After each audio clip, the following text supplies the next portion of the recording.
war degdeg ah oo ka soo baxay xafiiska ra'iisul wasaaraha xukuumadda federaalka Soomaaliya ayaa ra'iisul wasaare Xasan Cali Khayre waxa uu xilkii ka qaaday 3 wasiir isla markaana magacaabay 3 wasiir oo cusub. ra'iisul wasaaraha Jamhuuriyadda Federaalka Soomaaliya Mudane Xasan Cali Khayre ayaa 3 wasiir xilkii ka qaaday isla markaana 3 wasiir oo cusub uu magacaabay xilalkaas banaanaaday.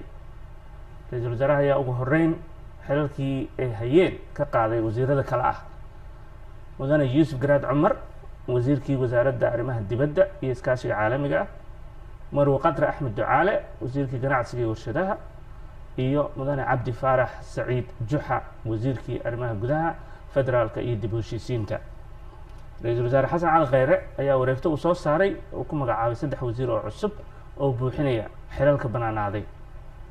ra'iisul wasaaraha Jamhuuriyadda Federaalka Soomaaliya markuu arkay qodobka 97 farqadiisa 3aad ee dastuurka meelgaarka ah, markuu arkay qodobka 97 farqadiisa 2aad xarfaha a iyo ba ee dastuurka meelgaarka ah, markuu arkay qodobka 100aad xarfaha a ba iyo ca ee dastuurka meelgaarka ah,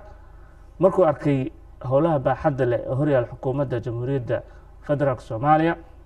markuu tixgeliyay talada madaxweynaha Jamhuuriyadda Federaalka Soomaaliya,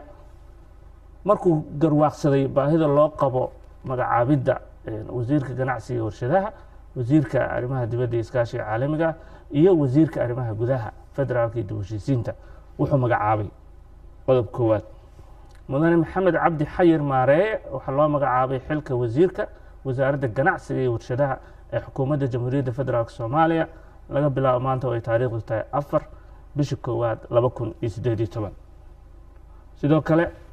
Mudane Cabdi Maxamed Sabriye waxaa loo magacaabay xilka wasiirka wasaaradda arrimaha gudaha federaalka iyo dib u heshiisiinta ee xukuumadda Jamhuuriyadda Federaalka Soomaaliya laga bilaabo maanta oo ay taariikhdu tahay 4 Janaayo 2018. sidoo kale Danjire Axmed Ciise Cawad waxaa loo magacaabay xilka wasiirka wasaaradda arrimaha dibadda iyo iskaashiga caalamiga ah ee xukuumadda Jamhuuriyadda Federaalka Soomaaliya laga bilaabo maanta oo ay taariikhdu tahay 4 bisha 1 2018. wasiirada cusub ee la magacaabay waxaa la farayaa inay si degdeg ah ula wareegaan xilalkooda.